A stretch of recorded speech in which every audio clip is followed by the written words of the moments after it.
I didn't notice the storm forming. Not right away. When your wife begins to slip away, it doesn't strike like thunder.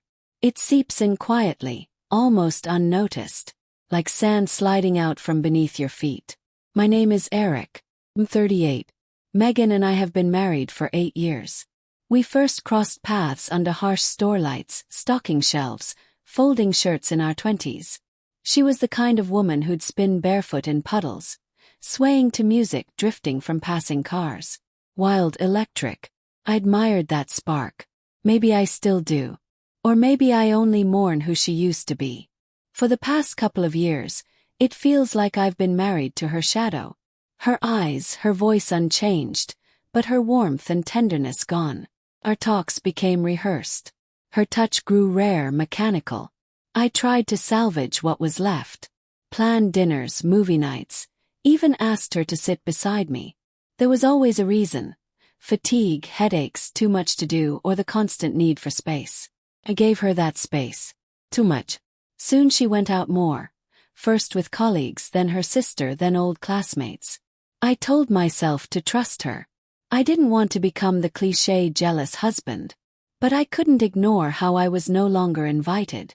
Even when I offered to join, she brushed me off with, "It's just girls. You'd be bored." I'd force a smile and act as if it didn't sting. Then came the party. A co-worker of Megan's was hosting a house gathering. Half office, half strangers. Megan casually mentioned I could come along. The way she said it, like asking a child if they want to tag along for errands. Still I agreed, got a fresh haircut, put on my best shirt, carried a bottle of wine. Hopeful that maybe, just maybe, I'd glimpse the old Megan again. She looked stunning that night, wrapped in a sleek black dress, her heels striking with a confidence that felt like déjà vu. I told her she was beautiful. Her thanks sounded as hollow as a vending machine chime. The moment we stepped in, she changed. Laughing, glowing, floating through the crowd, embracing everyone in sight. Everyone except me. Not once did she introduce me. I stood at her side like a misplaced statue, nodding along to gossip and vacation chatter.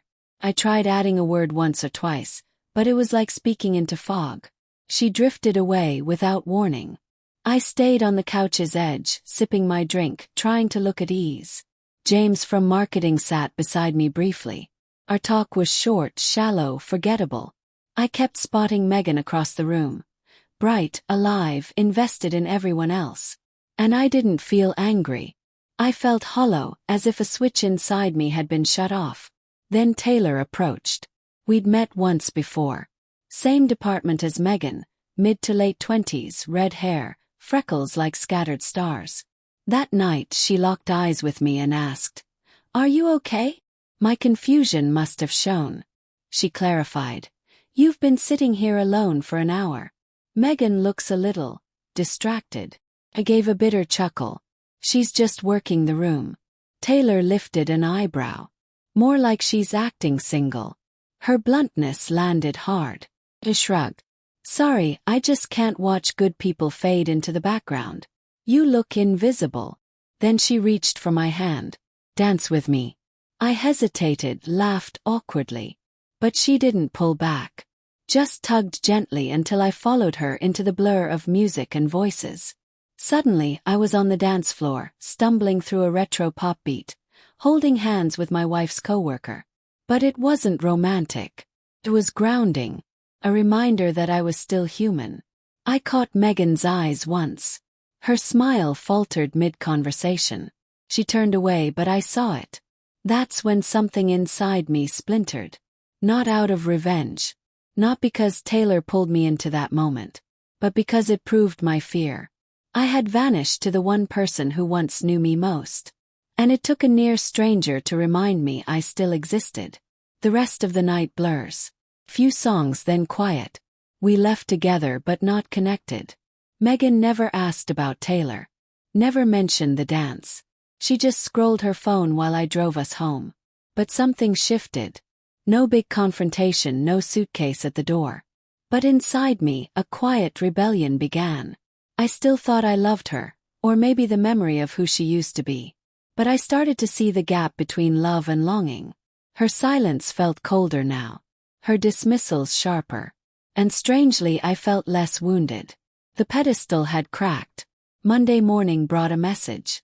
Taylor, hey, hope you're okay. Sorry if the dance crossed the line. You just looked like someone who needed reminding they still mattered. That text felt like sunlight in a dungeon. We chatted lightly after that. Not flirty, not secretive, just honest. She asked how Megan was.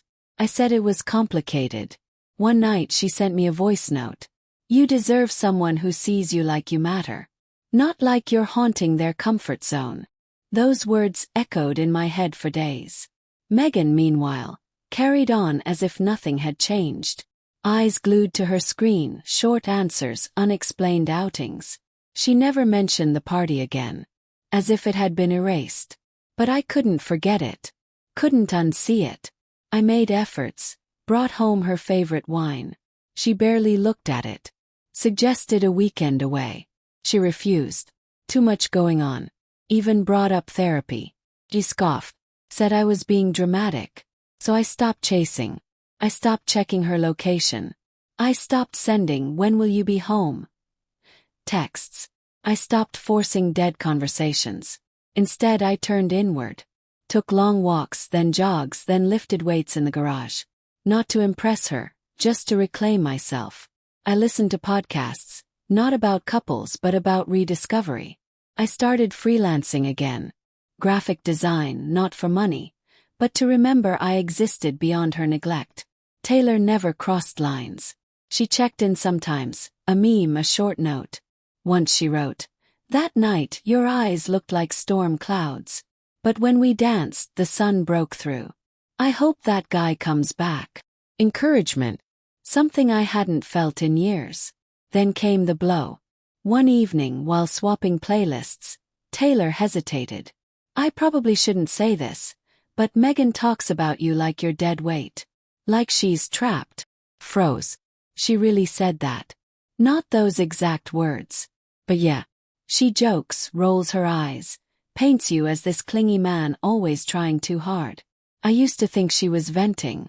But after the party, it felt wrong. That broke something already fragile. Because deep down I had known. I'd seen it in the eye rolls, the impatience, the coldness. And now I had confirmation.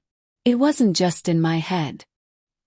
Hearing she mocked me behind my back cut deeper than any argument ever could. Not because it was cruel, though it was, but because it revealed something worse. The death of respect. And without respect, love has no anchor. That night, I sat motionless in our bedroom. Megan was out again. My tears weren't born of anger or self-pity, but of something heavier. Grief. Not grief for our marriage, but grief for the man I once was. The man who bent and broke himself for a woman who saw him as laughable. Yet within that grief came something I never expected. Rebirth. When the tears dried, clarity followed. I didn't need to win Megan back. I no longer had to fix, beg, or justify my existence. I had nothing left to prove to someone who had already dismissed me as nothing. In that moment, I untethered myself emotionally, spiritually, from the title of husband. Even if the paperwork said otherwise, inside me I was done. In the weeks that followed, I moved differently. My energy shifted. I stopped offering updates. I stopped circling her indifference. Instead, I poured myself into work, solitude, and rebuilding. Megan noticed. Not warmly. More confusion, mild irritation. Her tone betrayed it. "Why so quiet lately?" she asked. "Something bothering you?" "No," I answered. "Just focused."